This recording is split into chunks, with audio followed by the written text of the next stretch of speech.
Comment t'as vécu, toi, personnellement, la crise COVID au départ? Parce qu'évidemment, je pense que t'as pas embarqué dans le bandwagon au début, là. Non. Moi, ça a pris 2 semaines. Parce que moi, honnêtement, je le dis souvent, moi, les deux premières semaines, moi, je pensais que c'était le fameux virus de dépopulation qui ferait 200 millions de morts. Ça a pris Il n'y en aura 2 semaines. jamais, hein, ça. Je veux pas. Il y en aura jamais, ça, Petit Albert, c'est sûr. Sûr, parce qu'ils sont incapables de fabriquer un virus en laboratoire. Et ça, la garantie de ça, puis je te le dis tout de suite, là, c'est que s'ils étaient capables de fabriquer un virus dangereux en laboratoire, tous les Russes seraient en train de mourir en Ukraine.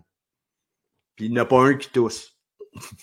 Ouais, par contre, Poutine a très peur de ça, à tout le moins officiellement. Non, il n'a pas peur, il le sait très bien.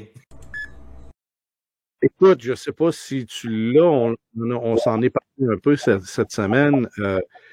Elle a annoncé, Kamala, lors d'un de ses rassemblements, que maintenant, elle a promis que quand elle sera présidente, les gens qui travaillent dans l'industrie de la restauration, puis des hôtels, vos types ne seront plus imposés. Oui. Le problème, c'est que Trump avait dit ça il y a 2 mois. Oui. C'est une promesse de Donald Trump. Et la manière dont Donald Trump avait été reçu par les journalistes qui ne sont pas capables de dire que Donald Trump a une bonne idée, qui ne sont pas capables de dire que Donald Trump est capable de faire quelque chose de bien pour la nation, ils avaient dit, la promesse de Donald Trump va nous coûter au Trésor américain 250 milliards en 10 ans. Kamala Harris fait la même promesse 2 mois après. Kamala, elle promet de se battre pour les travailleurs de cette industrie. Là. Même elle, complètement, totalement opposé. C'est exact. Je veux dire, tu peux pas avoir plus bel exemple, meilleure preuve que, comme on peut lire aujourd'hui dans le Journal de Québec, que le jupon dépasse. Il y a eu une caricature aussi qui est intéressante par rapport à ça. Tu sais, quand même, il y en a qui voient clair. Tu sais, elle a pas non plus là une pass free nécessairement. Puis elle a même fait aussi, regarde, je l'ai pris en note, le New York Post.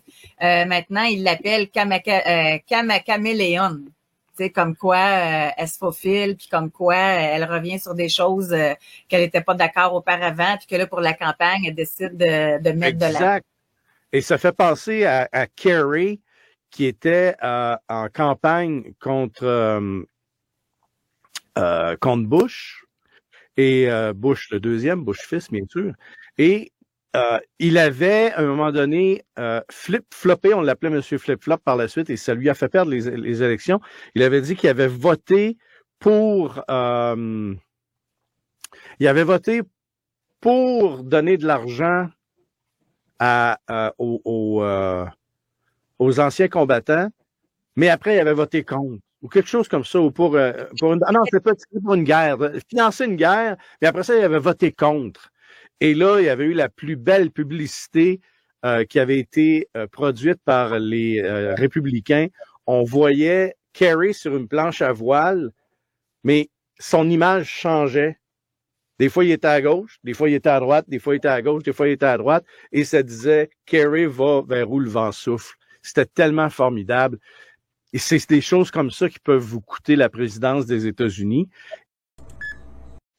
Donald Trump est élu 45e président des États-Unis. Malgré toute la machinerie médiatique qui s'était mise en marche contre le nationaliste républicain, malgré tout le soutien que recevait Hillary Clinton, c'est bien Donald Trump qui s'installe à la Maison-Blanche. Lui qu'on supposait le déclencheur de la Troisième Guerre mondiale a pourtant été le seul président américain depuis un siècle à ne déclarer aucune guerre. Aucune guerre ?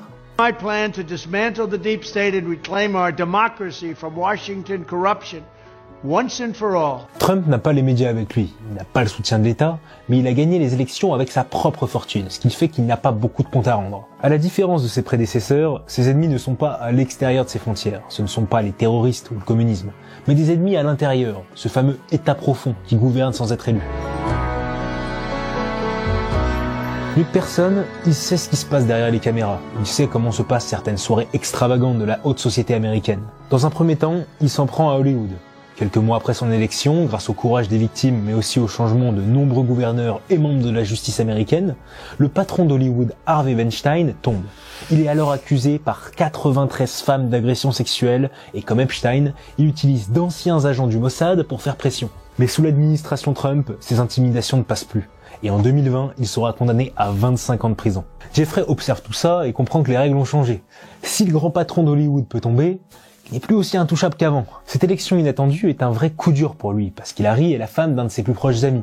Alors que Trump, au pire, est un ennemi direct, et au mieux, une vieille connaissance, qui a juré de lutter contre le pouvoir qu'il représente. Trump, comme tout le gratin new-yorkais, connaît le penchant pour les très jeunes filles de Jeffrey. Et c'est là où les médias sont vicieux, parce que si vous lisez la presse française, Trump est systématiquement associé à Epstein, alors qu'ils ne se sont vus qu'à 2 ou 3 reprises, et ce bien avant qu'Epstein lance son réseau criminel. À partir de 2018, tout s'accélère. Les victimes du couple Epstein-Maxwell s'accumulent, les procureurs et juges changent, et Jeffrey continue de se comporter comme un consul romain sous Caligula. Il a beau être conscient que l'administration Trump en a après lui, qu'est-ce qu'ils peuvent faire? Tant que la CIA et le Mossad sont dans sa poche, personne ne peut le faire tomber. Sauf que c'est toujours quand on se croit à l'abri que le danger arrive. Dans la nuit du 4 juillet 2019, Jeffrey et son ami Jean-Luc Brunel participent à la White Party au Paris Country Club. Après une soirée animée, ils rentrent à l'appartement de Jeffrey au 22 avenue Foch vers 4 heures. Le lendemain, Jeffrey s'envole pour le New Jersey.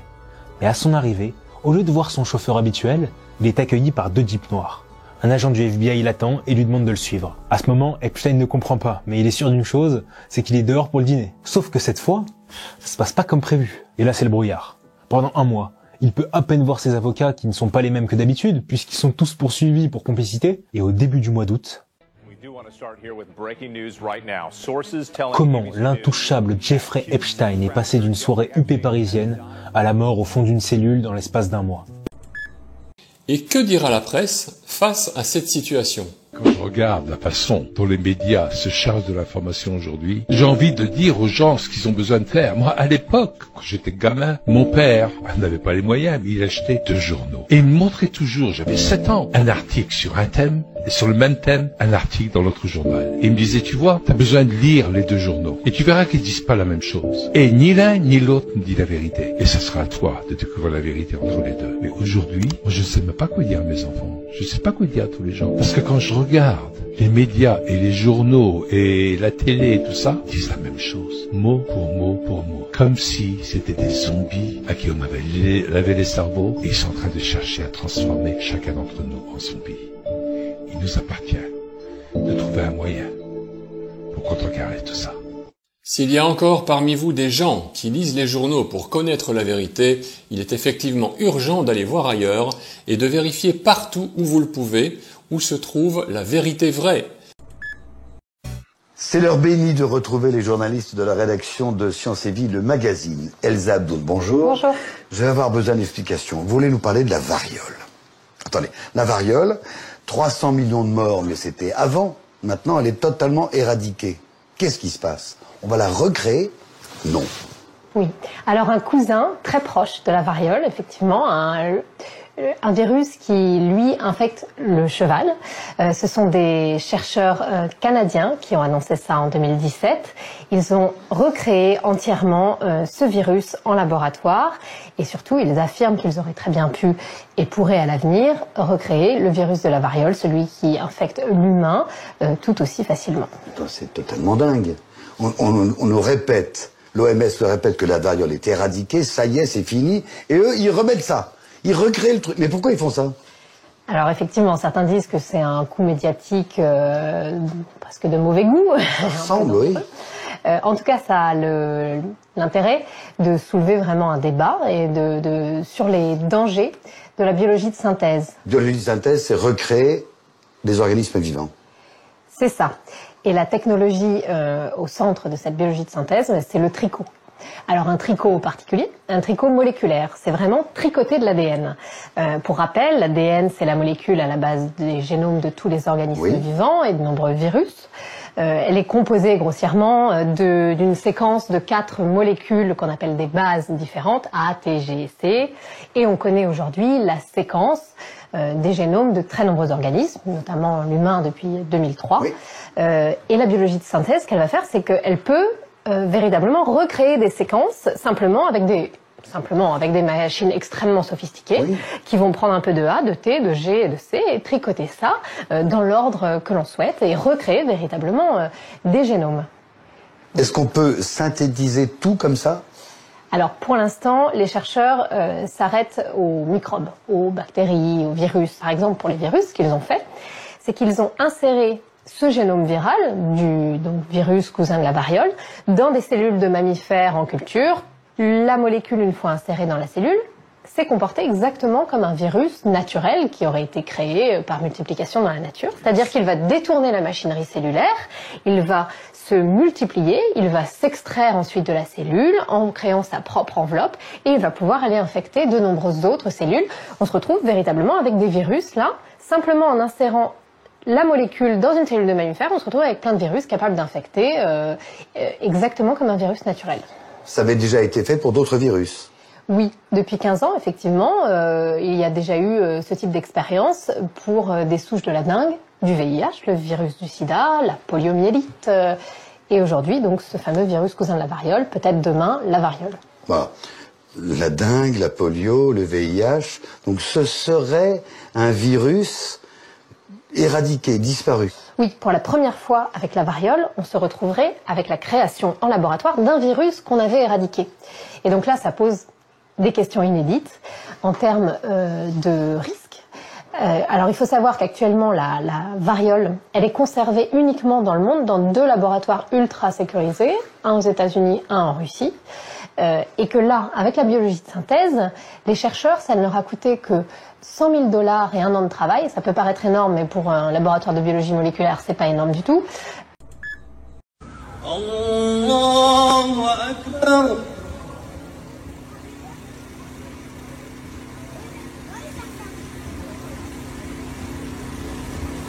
Allahu Akbar. Gang, regardez la trouvaille que je viens de trouver. J'avais jamais vu passer cet article-là du Defender. Regardez bien ça. C'est capoté en tabarouette, là. Tu sais, quand vous dites qu'une compagnie veut tellement faire de l'argent et qui vous annonce en réalité que leur vaccin, c'était de la crise de scrap, ben, ils vous le disent dans cet article-là. Moderna développe des vaccins à ARN pour les maladies liées au vaccin COVID. Donc, ils te font un vaccin, hein, pour tous les problèmes que tu as eu liés au vaccin COVID. Fait que tous les problèmes liés à ça, ils te font un vaccin par-dessus ça pour t'empêcher ou t'aider à contrer les effets indésirables du vaccin. Es-tu pas bonne, celle-là? Wow! Prends un médicament. C'est comme c'est un exemple. Prends des Tylenol, les effets indésirables que tu as avec tes Tylenol, on fait des nouvelles Tylenol pour contrer les problèmes des Tylenol. Alors que Moderna élargit son portefeuille de vaccins ARN pour cibler, hein? Et là, il dit, les scientifiques avertissent que les vaccins COVID-19 de la société pourraient supprimer la fonction immunitaire. Si on sait que tu n'as plus de système immunitaire avec tous les vaccins que tu as pris, réactiver des virus latents. Wow! Hey, c'est incroyable! Tu as le goût de le penser, ce vaccin-là. Et potentiellement provoquer les conditions mêmes que leur nouveau produit vise à prévenir. Hey, merci Moderna! Wow! Merci de cette belle article-là! C'est incroyable comment on se fait avoir avec toutes ces conneries-là de vaccins, Moderna, Pfizer. Ils sont là pour votre bien, hein? On vous donne un vaccin qui vous crisse hors de votre santé, qui vous met à terre, plus de système immunitaire, qui développe plein de sortes de conneries, de problèmes de santé. Mais on a une solution, on a un vaccin pour contrer les problèmes du vaccin. Bonne réflexion. Asti qu'on se fait avoir. Juste une question, je veux juste bien comprendre, M. Legault. Vous avez répété plusieurs fois depuis tantôt, je ne pouvais pas aller partout, il y avait des priorités. Fait que votre priorité, vous, c'était la finale de tennis. Bon. C'est tellement de fun comme question, ça. Dans son article 7, paragraphe 3, alinéa 1, j'aime bien être précis, l'Assemblée parlementaire du Conseil de l'Europe, auquel appartient la France, bien entendu, demande aux États, je cite, de s'assurer que les citoyens et citoyennes sont informés que la vaccination n'est pas obligatoire et que personne ne subit de pression politique, sociale ou autre pour se faire vacciner s'il ou si elle ne souhaite pas le faire personnellement. Dans son point 7, paragraphe 3, alinéa 2, le Conseil de l'Europe demande aux États membres, donc à la France, je cite, de veiller à ce que personne ne soit victime de discrimination pour ne pas avoir été vacciné en raison de risques potentiels pour la santé ou pour ne pas vouloir se faire vacciner. Fois, je me demande s'ils nous prennent vraiment pour des débiles, mes amis. Ils ont trouvé un nouveau truc, regardez bien, le patron de l'OMS a décidé de déclencher son plus haut niveau d'alerte mondiale pour la variole du singe. Mais on va parler très rationnellement de ce sujet, vous allez voir que c'est une belle manipulation. Oui, parce qu'en termes de chiffres, ça marche pas du tout, mes amis, hein. Kevin, les comptes sont pas bons, Kevin, hein. Regarde bien. L'OMS, en 2022, avait déjà décrété une alarme, d'accord? Cette alarme a été levée en mai 2023, regardez bien. L'épidémie avait fait quelques 140 morts. 140 morts, hein. Au niveau mondial, dans toute la planète, 140 morts pour 90 000 cas. C'est-à-dire en pourcentage, les gars, c'est minime. Et là, actuellement, ils ont déclenché l'alerte. Vous savez pourquoi? Parce qu'en fait, au cours du mois dernier, environ 90 cas ont été signalés dans 4 pays voisins de la République démocratique du Congo. Et donc, ça nécessite, oui, de faire une alerte mondiale. Alors pour ceux qui ne comprennent que graphiquement, mes amis, voici les données officielles de l'Organisation mondiale de la santé. Ça, c'est le pic de 2022. On est arrivé à 1000 cas confirmés sur une journée, ok, puis c'est redescendu petit à petit. Et actuellement, on est là, vous voyez. Là, c'est moins de 100 cas par jour. C'est-à-dire à peu près 30-40 cas par jour. Ils nous prennent vraiment pour des demeurés. Et comme par hasard, on a un laboratoire qui a trouvé une petite injection qui pourrait sauver l'humanité des 30 cas par jour qui sont signalés. Regardez bien, la nouvelle crise promet de porter Bavarian Nordic et son injection. Voilà mes amis, on en est, hein. C'est-à-dire qu'ils s'en sont à un point de créer des espèces de propagande. Ah, l'épidémie, c'est terrible, on va tous mourir, pour ensuite nous coller leur truc. C'est génial. Évidemment, ça n'a rien à voir avec le fait que Bill Gates, l'un des hommes les plus riches du monde, est le plus grand mécène de l'Organisation mondiale de la santé et en même temps, celui qui possède le plus d'actions dans les laboratoires. Mais non, ça n'a rien à voir. Allez, bon courage à tous ceux qui vont survivre à cette petite maladie.